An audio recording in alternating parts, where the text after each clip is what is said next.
I'm about to feed them to the sharks right now. Get them hype right now. Yeah. You know the ground is up. Yeah. Everybody that trains, you know the game. Yeah. So let's get it. Slap it up, bump it, and roll. Hey. Yeah, that's the way that it goes. Ain't no better way to better yourself in this game. You're feeling the growth. That's time on the mat. We put in the work. Believe it ain't easy, I know. But we train for the love of the game, the love of the art. Now slap it up, bump it, let's roll.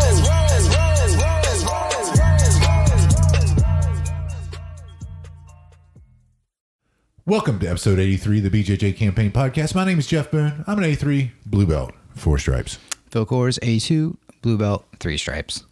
We were tied for a week. We were tied for a week. Yeah. Yeah. You're right. Yeah, it's cool. Moving on. So today, Phil, we're going to talk a little bit about how to get the best out of a seminar. Right? It's hard. Yeah, you got to go to them. You got to go to them. That's one. That's the hardest part. Number one thing. Number two, you got to pick a partner. Yeah. It's always so hard, right? To get a partner. It's always hard. So I'm going to give advice that a long time ago, I won't mention names, but a very smart professor told me, Jeff, at some points you have to be selfish in your training. Mm-hmm. And he was specifically talking about picking a partner for a seminar. Mm-hmm. So what does that mean? Like, right? Because whenever we pick partners, you know. Yeah, I usually try to work with you, so you're responsible for remembering what we did. That is true, but you weren't here at this one, so I got to work with Roland. Even better than you, because he actually remembers stuff. Well, yeah, he knows the move sometimes. He's better. He's better at jiu-jitsu than us. He'll actually know what he's supposed to do. So, but there's a differentiation, right? I mean, whenever you're going to a seminar, that is really step one: how to pick your partner. And again, keeping with that being selfish, I went and creeped on Roland, stood right beside him. But when we lined up, I guess there's 2 different ways to look at seminars too. Like our team seminars, we don't really know what we're gonna do. But like if it's a promoted one, you know, and you're going specifically to look at somebody who's known for something and they're teaching what they're known for, I guess that's different. You have a little different mindset going in. Let's talk about that. Let's go with that scenario, because it's been what? Oh, geez. It's been like over 2 years since that Gordon Ryan seminar that I went to in Colombia. And you went specifically because you wanted to see his leg locks, right? 100%. Yeah. And he did not disappoint. Mm-hmm. So what did I do before that to prepare? Shaved your legs. I did shave my legs. You're right. But you know, I do that whenever I have too much to drink. Yeah, that's true. Just happened the other day. Did you watch the DVDs first? I didn't watch the Danaher DVDs, but we didn't have them. They weren't out yet? No, they weren't out yet. But what I did do is I did watch a bunch of leg entries from Ryan Hall. I watched a bunch of entries and practiced them. Mm-hmm. Like that's whenever I was drilling that single leg X entry into leg locks. A lot of that and I feel like that was after, because I feel like that when you're talking about going like back and forth on each leg to get the hips up, that drill you were doing for a long time. That was from the Danaher system, wasn't it? Yeah. Was it out before I went to that seminar? I don't remember the time. I don't remember the time frame. I remember, I think you were watching that, like you had just got it. I think the first time I came here, or one of the first times, right after your competition, I think. Okay. But you that makes sense. Yeah, you were still white belt at that point, right? That makes total sense. Yeah, because I got must have all happened really quick right after. So I did the competition at white belt. Yeah, and I got my blue belt like the next month, and it was in between that you went to the seminar. That I went to that seminar. Yeah, that's right. You're right. And that was when you told Gordon you were the absolute like victor of the white belt 40 plus division. I left out white belt. But yeah, I told him everything else. Yeah. Okay, yeah. Undefeated. I did not. Ladies just so he knew you guys were on the same page. Nobody cares about your record and competition except you. That would have been totally hilarious, though. Yeah. Coming for you. He was so good. It was such a great seminar. And I remember I did do preparation because I was like, man, all I knew about leg locks at the time was that I wanted to do them. Mm-hmm. I didn't really know anything about them. I'd done a little bit of YouTube study, and actually did a private with John before that, about leg lock escapes and stuff early on. Was that your way of getting into leg locks position and stuff? You're like, I just want to escape them. I don't want to do them. Yeah, exactly. Yeah, that was real slick. I'm sure he didn't notice. I'm sure he didn't. I'm sure he did, ladies and gentlemen. He's a smart man.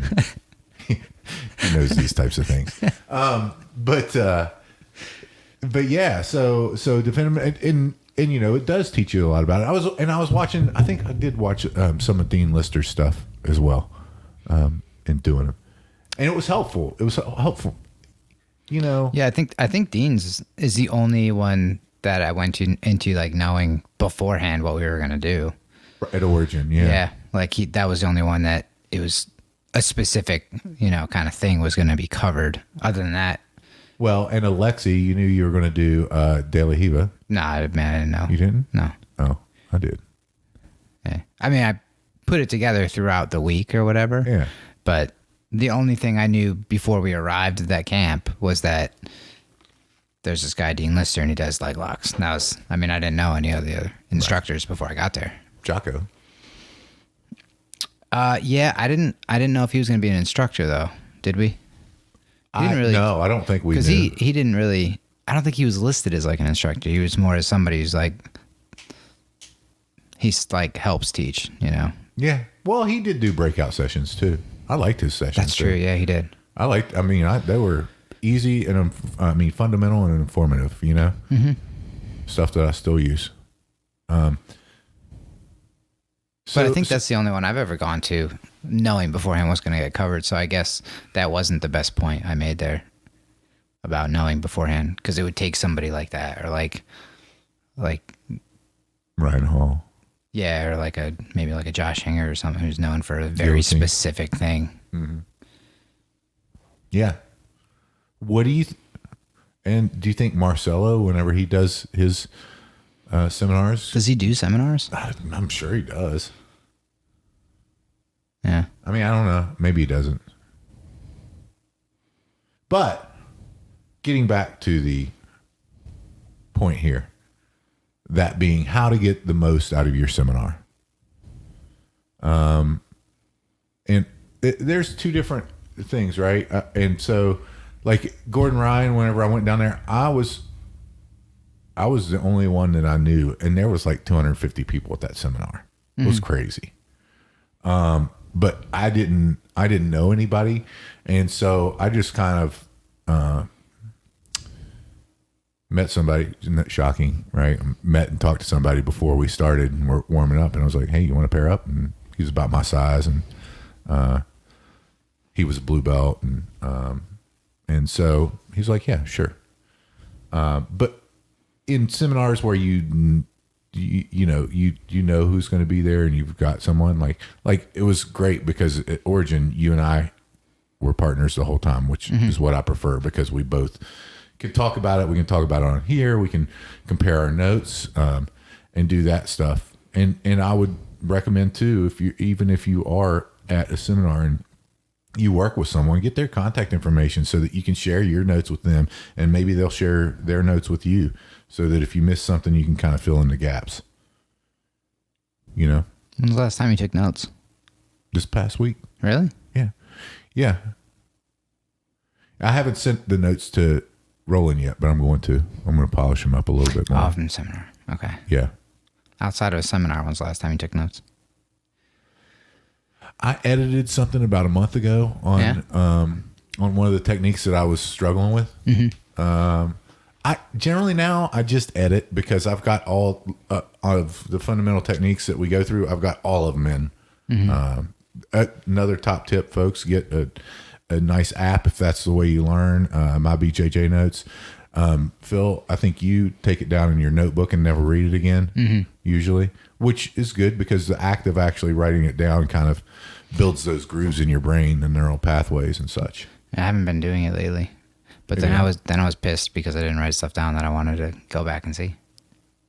Like where? When? The private with Brent. Oh, yeah, I didn't write that down. I went back and looked. I should have written that stuff down too. I should have, because it was, and I don't know what happened, because like I was sure I did, you know, because I told you like 3 or 4 times. I was like, I forgot to go look at my notes. I didn't write them down. It's hard to look at them when you don't write them down. Yeah, they're gone forever. Now he's probably not going to tell us again. No, he's like, sorry guys, you guys had your chance. You screwed that one up. Brent, don't do that to us. Just do all those moves on us whenever you roll with us, and we'll figure it out. I know he does. But you know, another thing is what is your measure of success in what you want to get out of a seminar, Phil? Personally, what's your measure of success with the seminar and learning?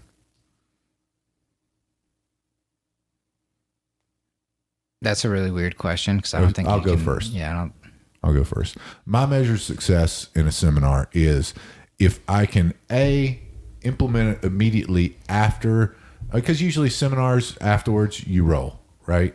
You roll, hang out, work with other people. Afterwards, if I can incorporate at least one of the things that was in the seminar in my roles, which means then I can incorporate that into my game. So if I get at least one thing out of the seminar that I can incorporate into my game, I feel like for me, that's a successful seminar. Yeah. But I mean, I like having that metric of at least one thing, you know, so it drives urgency in my own head to kind of figure out where to implement it. Yeah. I don't know. I think there's so many things that we've done that will drill. Like, it's not, I think I do a decent job of drilling enough times during seminars and classes, but I would say it's pretty rare I ever implement it right away. It's really? Yeah. I would say I'll always see it much later, and I'll go back to, yeah, I remember learning this. See, I feel like every Steve Hall seminar, it's something that that's fundamental that you just, or that I personally am always missing, you know, and can implement. Oh, I mean, I'm not saying it's not something I'm missing. I think I just do it. You like to ignore stuff for 6 months, yeah, right? And then come back to it. I put it on the back burner for a while. And I come back and I'm like, yeah. You want to warm up to the concept. Yeah. I like it. I have this other stuff I'm trying to figure out, you know. Yeah, I don't know. That's just the way it seems to go. I mean, I think that's a good idea to practice. I was trying to do that with that like weird half guard stuff the other day. Of like the sweeps, bridge into him, kind of hard kind of deal. I was working on that a little bit afterwards, but it's not something I see. I don't see the opportunity to do that yet. Okay. So whenever I do, that'll come back to, I remember learning that, and then the next time in class usually. You like to take your time with implementation. I get it. I'm more just jump in there and screw it up. Yeah. Well, I don't see the opportunities sometimes at the right time. If I like, that probably doesn't work, but then come back to it because it really does work. I just do it wrong. Yeah. I think I feel like once I do see it, I remember it really well, because then it's obvious to me, but I don't always, I take a long time to find it that first time. Yeah. It's even like the cross choke that I've been playing with off of the knee cut. That's the same exact one that we were drilling from the Lucas Lepre DVDs. Yeah. But it took like 6 months or more playing with a knee cut, you know? And then all of a sudden one day I'd do it and I was like, just made that up. You did. You know? Yeah. And then I think about it and I was like, no, we drilled that. Yeah. It just takes a long time for it to finally come through. You think it's just because you have to make those connections in your head? Like you've got, like before you couldn't fathom really completing a knee cut. Mm-hmm. You know, I mean, really. Yeah, I think as stupid as it sounds, it's got to be my idea. Sure. Like, no, I know. It's Duh. It's just the way it goes. Ladies and gentlemen, that is absolutely correct because this happens every month, maybe 2 months. Where it's his idea. Yeah, got to be my idea. And then once I get there myself, we're all good. We can go. But I don't know. It's definitely a frustrating way to learn. I feel like I don't try to do it. I do it with you a little bit because I know it makes you mad. I'll just dismiss everything you say. A little bit? Yeah. I do it. On purpose. All the time. I do it a little bit on purpose. Oh, you do it a lot, but only a little bit of that is on purpose. Right. Okay, I got you. There we go. That's fair enough. But I don't try to ignore everybody. But yeah, I have a hard time if I don't. Unless it's something that's like being done to me. That's usually what I'm most interested in figuring out. Yeah. Like if you do something to me and it sucks, that's what I want to learn how to do. Yeah. That, and then I feel like that's usually where my focus kind of goes. No, I think all this to say, like if we did a seminar on something that was very important to me at the time, would be much easier for me to try to implement right away and try it. that makes sense. Makes total sense. Anything else on, let's say, seminar, how to get the most out of the seminar?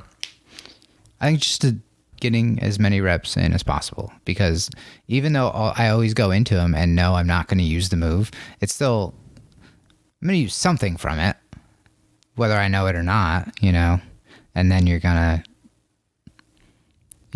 even if you don't use, if you do it a bunch of times and then in 2 years you see it again and then you want to do it, it's going to be a lot easier if you've done a bunch of reps in the past. Ding, ding, ding, ding, ding. Winner. So that's the number one thing that you can do, I believe, at a seminar to get the most out of it, is to not talk around, not to analyze, is to A, do as many reps as you can, and B, give as honest a feedback as you can with your partner on what they're doing. And C, listen to that feedback that your partner gives you. Right? So those are three really, really important things. And some would say that doesn't just apply to a seminar. That applies to a fundamentals class. It applies to an advanced class, whatever your advanced curriculum class is at your school or your academy. To just get those reps in. You know, if you have a question, first of all, the professor's going to be around, and guess what? They're probably going to answer it and tell you whenever they see you screwing it up anyway. You know?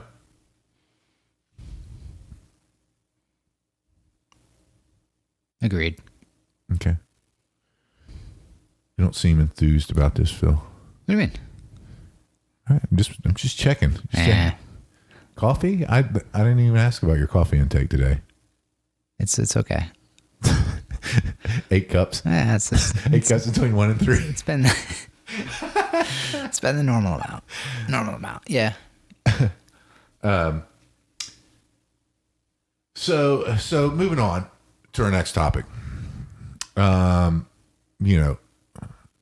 Sometimes the listeners get on us and, we'll say we're so bad at jiu-jitsu, because we are really bad at jiu-jitsu in the overall grand scheme of things, right? But what I would say is we are good blue belts, and there's a big difference between being good at jiu-jitsu and being good for whatever belt level you're at, right? And whenever you talk about that, you've got responsibilities that you kind of grow into as you go from one belt to the next, or one stripe to the next, or however it is that you're measured on your progress, whatever it is. And so, what are some of the things that as you go through the ranks, like whenever your white belt, what would you see is some of the things that make you a good white belt?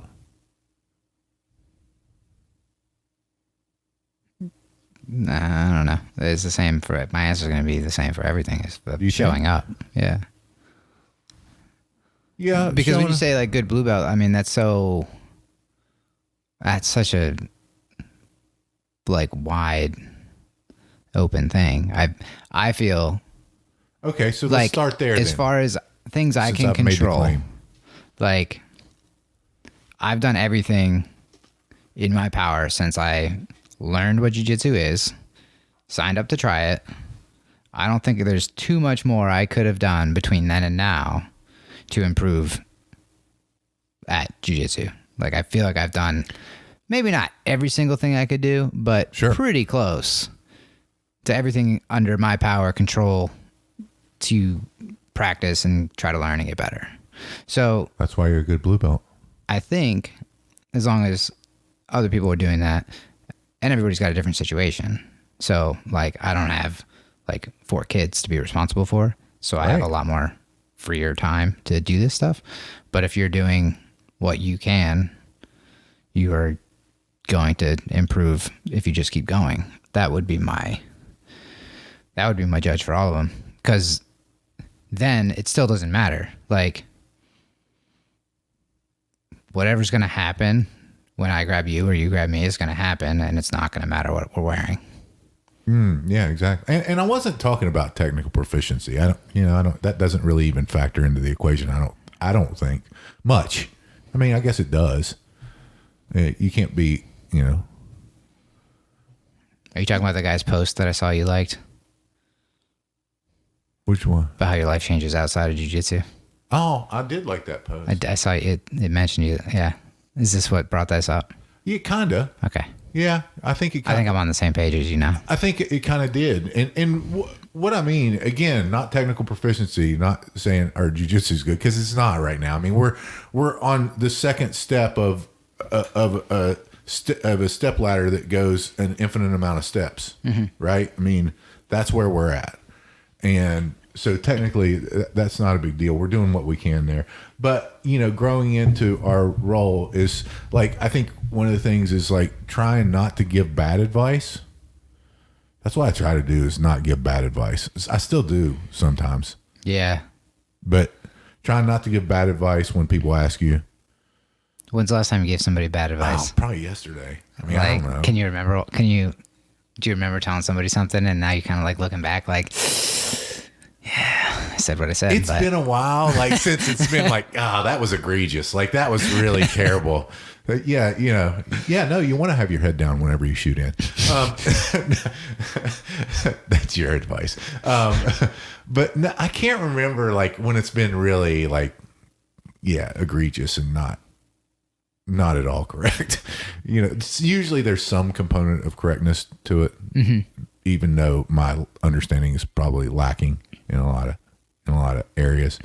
But try not to give bad advice, and also doing what you can. Like, I mean, you kind of alluded to it, but we help whenever we can, whenever our work or whatever doesn't interfere. Try to help with the kids' classes, because A, it's great for our jiu-jitsu, and B, it helps our academy, which is ultimately very important to be a member of that team and contribute to that team, and not detract, not always take, but give sometimes. And that with I think one of the other traits too of a good blue belt is to, whenever they're rolling with someone who's probably not of the same technical proficiency that they are, to give opportunities, for them to feel good, for them to accomplish moves, just like the people who are better than us do with us all the time. Right. So I think that's a big component of being a good whatever belt, blue belt, letting the white belts work and get a pass and see what it feels like to have success in that manner. and then snap it back from him. Take it. Yeah. I've seen people like on the ask for advice when it's like they didn't do anything wrong necessarily, but like it was just going down a path I wanted them to go down. Yeah. And then it's like not anything was wrong. It's just that's what happened. I don't know. I don't know what to say in those situations. Just your expert setups. You'd be like, that was my expert setup in this deep understanding of this technique. Yeah. Or like if they're like trying to do a choke or something and then they give up on it and it's like, I don't know, you just let go. Like it was okay, you know? I'm guilty of that. I mean, I do that same thing whenever Do you let go of a choke? I never do that. That's to a fault. You're right about that. Yeah, I mean, especially, yeah. I guess that's maybe a training scar of mine is that if I don't feel like, because I don't ever want to be, someone who's cranking the neck and doing that stuff. You know what I mean? And so I'll give it a good 15 seconds, maybe 10 to give it effort. And then after that, it's like, nah, I'm just going to let it go. And there'll be times, like Dan, he was like, why'd you let go of that? It was a really good choke. I'm like, well, okay, good to know. But I feel like the benefit of me being a courteous training partner maybe outweighs that of getting a submission on something that I don't really care. I'm training. It doesn't matter if they submit me or I submit them. We're just there trying to get better. I had a clock choker right across somebody's like jaw and face the other night, and I just had to let it go. I tried for like 2 seconds. I did for like 2 seconds. I was like, nah, this is just right across his face. Rip their neck off. It's like this isn't the move. So it's like not gonna do that. So. Yeah. No, it's just a question that's been asked a few times, and I don't know. I don't always have advice. It's hard to provide that feedback sometimes, right? Because it's like you didn't do anything like egregious. That it's like you don't want to do that. It was just what happens, and I don't know. I would ask you this: like, is there one thing that, like a lot of times, it's whenever somebody asks me that, it's like you can't let me make that grip, But sometimes it's not. Yeah. I can't think of any like specific situation. Like there's not one I'm thinking of that reminded me of it. It's just with what you're talking about that's reminded me of that question, kind of. Mm-hmm. Yeah. And I've said it before on here, and I'll probably say it 100 times more because I absolutely love the advice given by Rafael Lovato Sr., and that is that he said, you train 50% for yourself and you train 50% for your training partner. And I think you have to, going all throughout your campaign in jiu-jitsu, I think that you have to remember those things,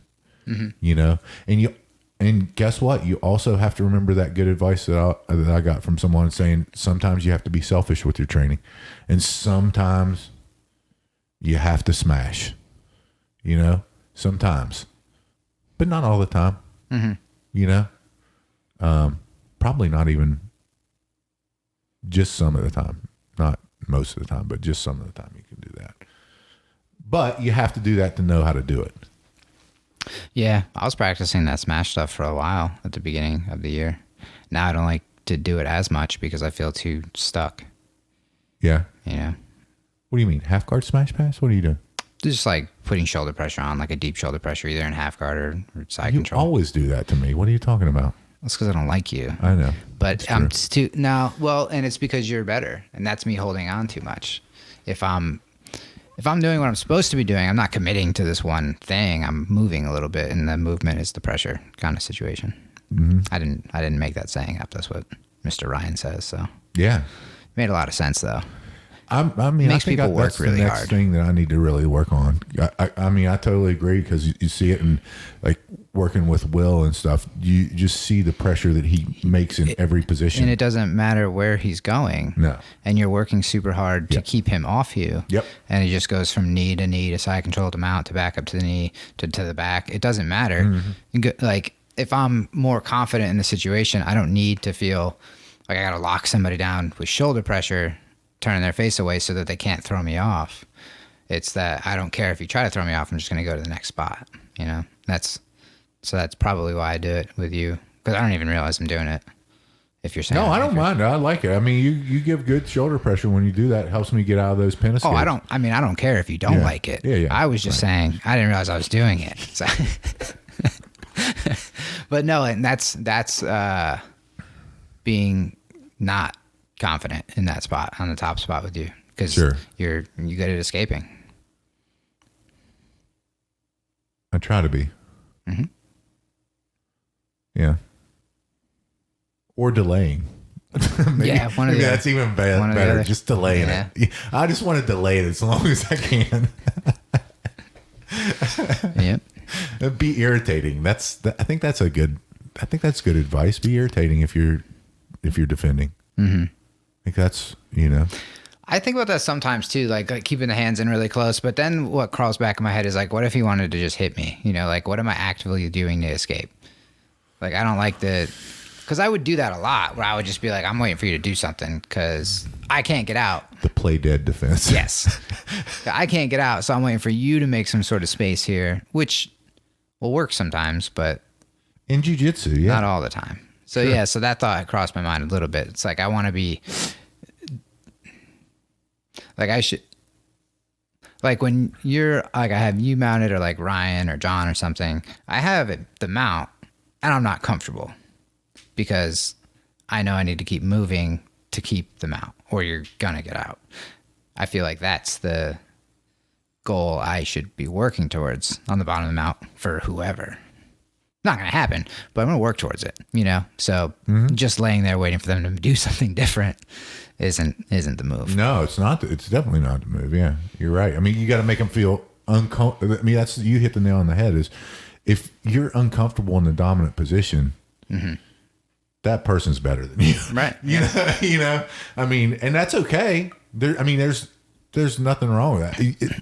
So, like with Will or with John or somebody or Legs, I'll just sit there and watch sometimes. Like, I won't be waiting, but I will be waiting because I'm sitting there watching, going, all right, what are they actually, they're pushing me this way, so they want me to push back that way. What if I go and just turn the way that they're pushing me? Will that help? No, that option doesn't really work either, because they've got this, so sometimes I'll get in that, maybe even a feedback loop in my own head of, God, I don't know what the hell to do here,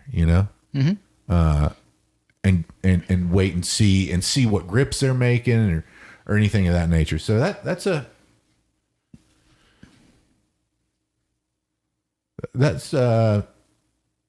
it's a fun situation to be in, though, to do that. Well, I mean, it's how you figure the next step out. Yep. It's like I can stay mounted on a lot of people now. Yeah. But there's still a lot of people where I get them out and I know they're getting out, and it's just a matter of time. And my fight has been, how do I stay on top? And I've noticed when I'm moving more, I'm usually more comfortable. And then it's the movement that helps me stay on top, because just trying to lock on like a backpack or something is not. There's just going to be people who are going to just push me off. Like, it's not the answer. Right. Yeah. So, yeah. And working with people who make me uncomfortable, it's how you get better. Yep. Yeah, no, I totally agree. And, and you got to remember too, they're again, the 50% for you, 50% for your partner. If your partner's way better than you, then you need to be thoughtful in your movements in that place, because they want you to be, right. Mm-hmm. They want you to do the best that you can to get out, instead of just getting frustrated and giving up a position. Be annoying. because they want you to be annoying. They want you to do your best to try to escape what they're doing or delay what they're doing so that they can see little details that they work on, things that are mind-blowing that John or Will share with us whenever we're rolling. Like, I didn't even think about that. I didn't think about, lowering my hip and putting my shoulder lower on your shoulder whenever I'm on your back and side control, basically, in order to elicit a back take or whatever else comes up, but not limiting their movement. Things of that nature where what the right move is the right move is to get off your side and turn into the person, right? That's the right move, but they're just doing a better job of not allowing that to happen, but still to work for it inch by inch to where you might possibly be able to do it, or you get caught in something that they're looking for, either one, or not looking for, and you present.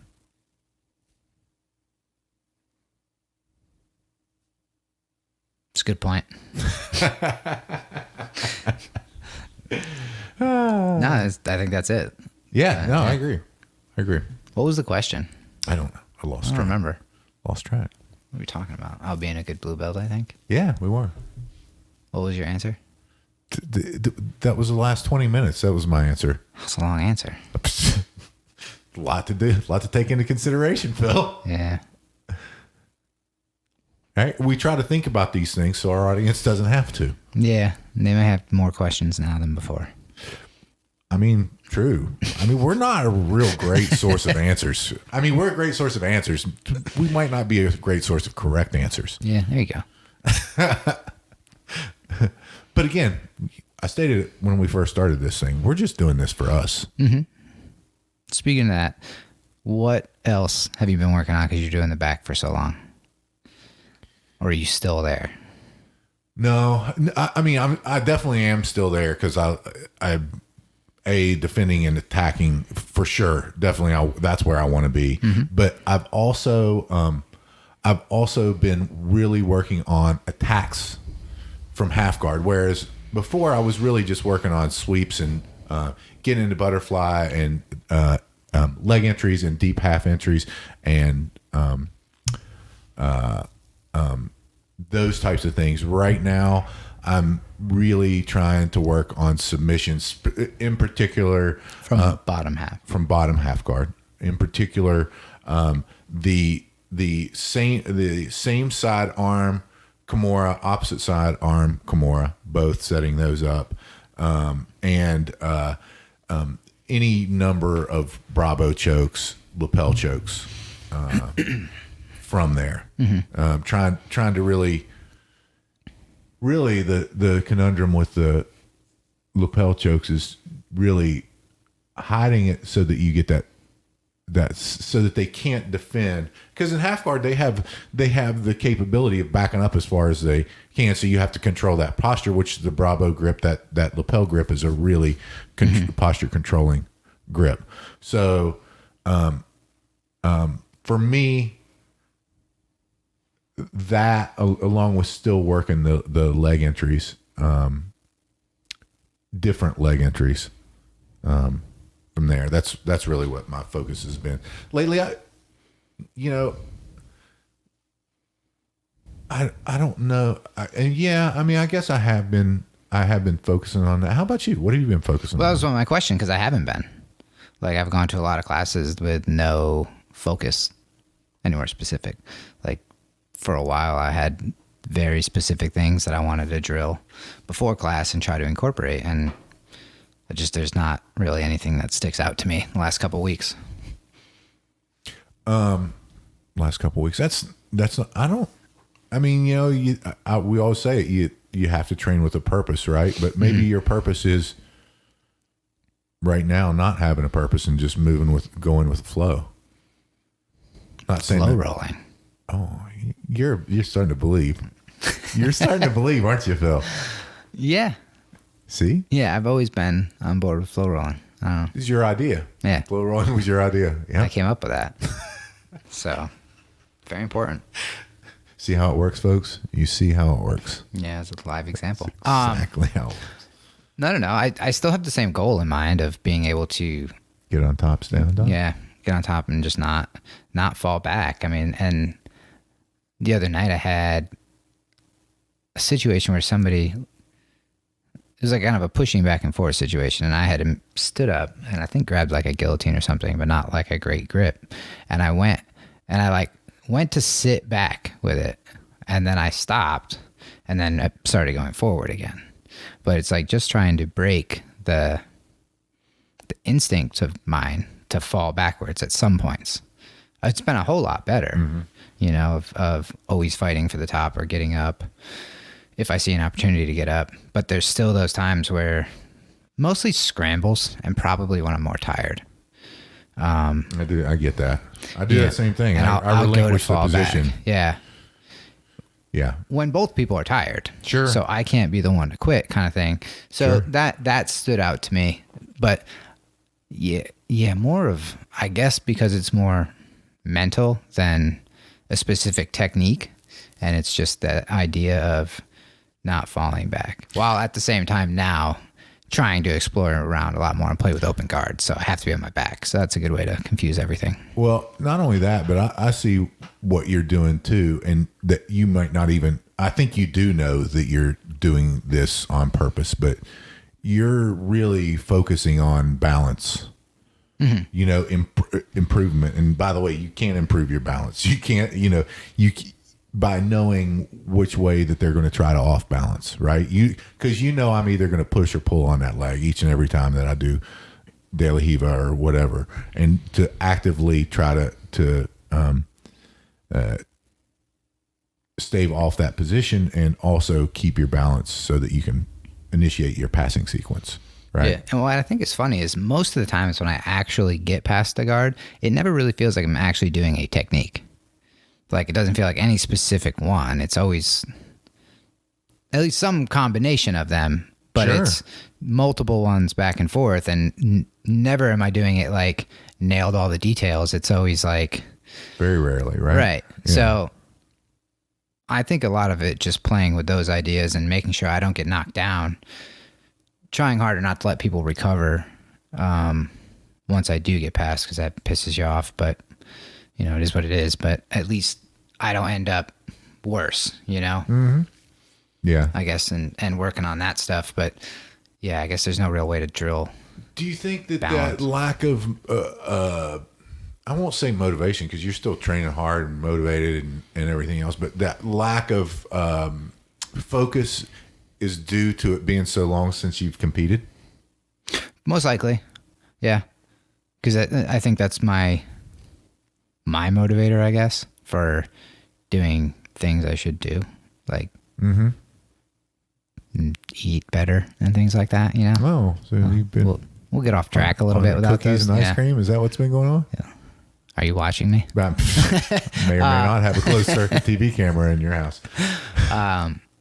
But yeah, I think that definitely gives me the more like that when I got caught in the loop choke. I looked at that constantly, and now I see people's heads down a lot more.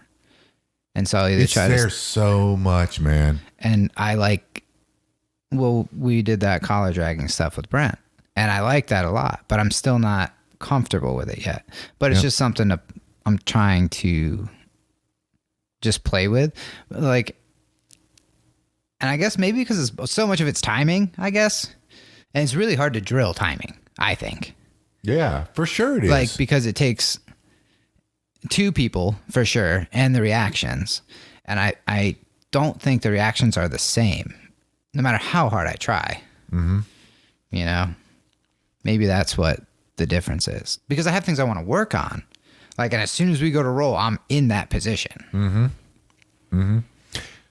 Okay, so I'm just live drilling. Yeah.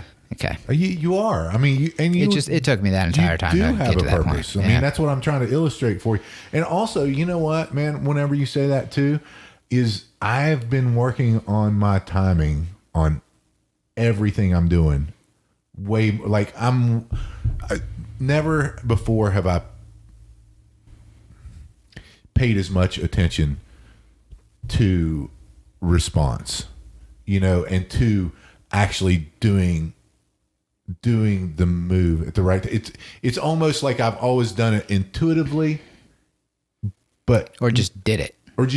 Right. Yeah. Like, so the collar drag situation the other night, it's a little, it is timing, but at the same time, it's based off your reaction. So I have the collar grip and I'm pushing into you and you're resisting. So I can't just knock you over, but you're not pushing back enough that I feel like I'm going to easily be able to drag you off base. Yeah. Because if I have to yank like as hard as I can, that's not the move. Right. So I'm like looking for that timing and you were trying to help with it. And then we talked about it afterwards. And in my opinion, I'm not great at it, so I might be wrong. But the way it felt to me was you weren't coming in enough that I wanted to try to take you the way you wanted to go. I think 100%. Yeah, I think you're 100% on the money. And like that was my attempt at being a good partner, but kind of failing at it. Like probably because you knew what I was doing. Yeah. You know, and you're ready to defend the next thing I'm supposed to be doing. Right. And that, I think we talked about that because I would ask people, and I think I asked Joey one time, and I was like, why didn't you do this thing? He's like, I don't know, but I knew you wanted me to do it. Right. You know, and I think that's it's a lot of it. That type of thing where I'm on your collar and I'm probably grabbing harder than I should be. And it's not just like a grip, it's a grip. Yes. You know, so you're really paying attention to it one way or the other. But yeah, that's based on the timing and feedback and stuff. And it's hard to now push back into me like that. I feel like it makes sense and you have to drill it that way at first to learn it. But for me to apply something that's going to work with a resisting person, I need to figure out the actual real timing of when people are pushing back or not. And man, it's hard, right?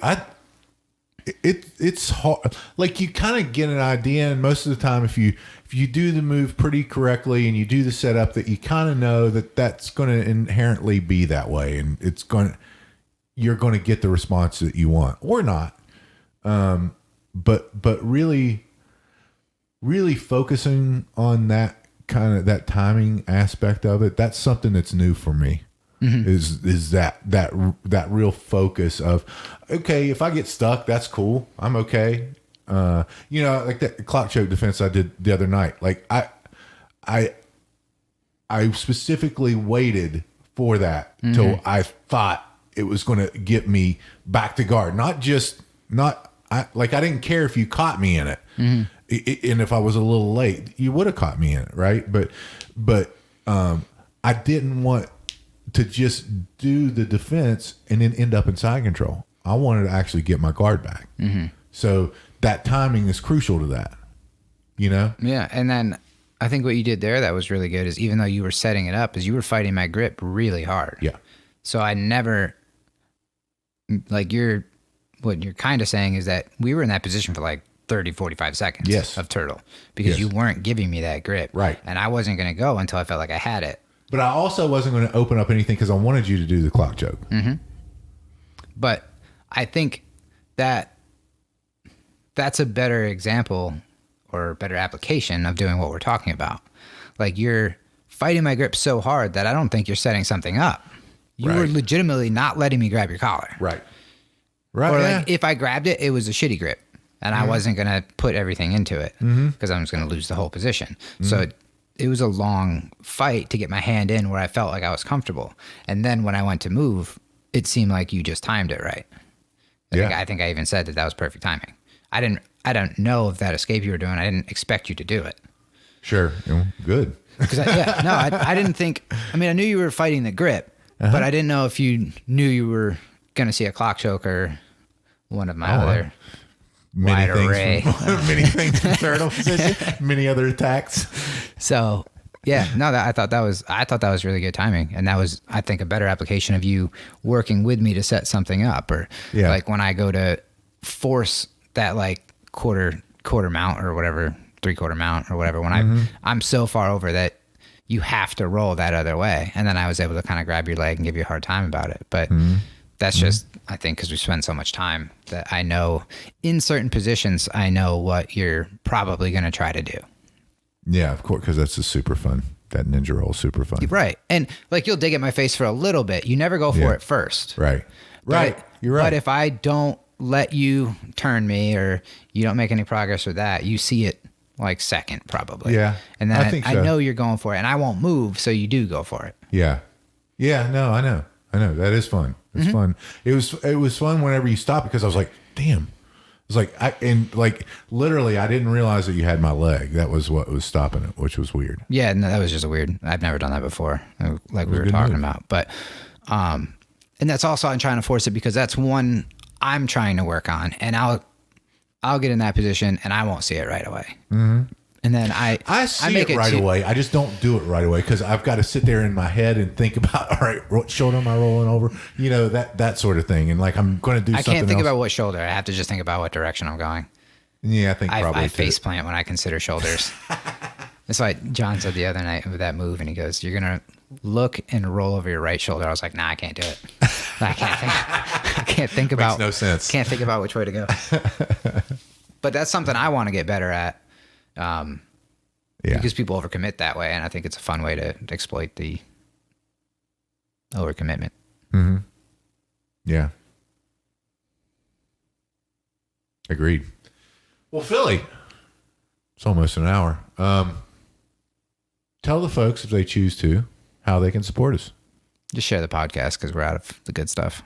We got no merch left. And it's all gone. Yeah. We need to reorder merch. I got t-shirts, or if you want a sweatshirt because it's 90 degrees out now, I got you. Sweatshirts going hot now. Maybe we should put a little discount on those sweatshirts. Get ready for winter.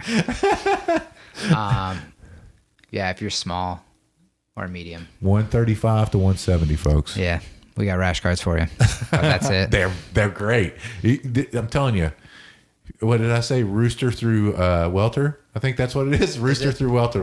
Wait, we've got the shirt. We've got the rash guard for you. Also, was Role Model Camp canceled? No, it just moved. It's in August. August. Their ego tournament's also in August. Okay. I want to say it's like the 8th or something. The camp is. I think it's that weekend. But okay. I listened to one of their podcasts the other day where she was talking about teaching next to James and how much pressure it is because they're like doing different rings. I mean, Jack doesn't feel like it's much pressure. He's got no problem whenever he corrects James, which incorrectly. I guess we should tell the listeners. We didn't touch on Origin. Yeah, I guess we should tell the listeners. Origin Immersion Camp was canceled for this year. Yeah, so that's a bummer. Everything we were going to do this summer's over. So go on the Facebook page and give Phil and I suggestions of what we should do for our jiu-jitsu vacation, where we should go, where we should train. That's what we're looking for, because we're going to do it. Brazil. I don't think we can leave or enter any countries right now. Yeah, I don't need to go to Brazil. No, okay. No.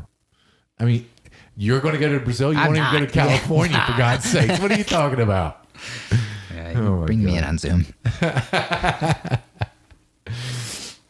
All right. Thanks for listening, folks. We really do appreciate everyone out there. And if you're not doing something to make yourself better each and every day, get out there and do it. Phil and I choose jiu-jitsu. We hope you do too.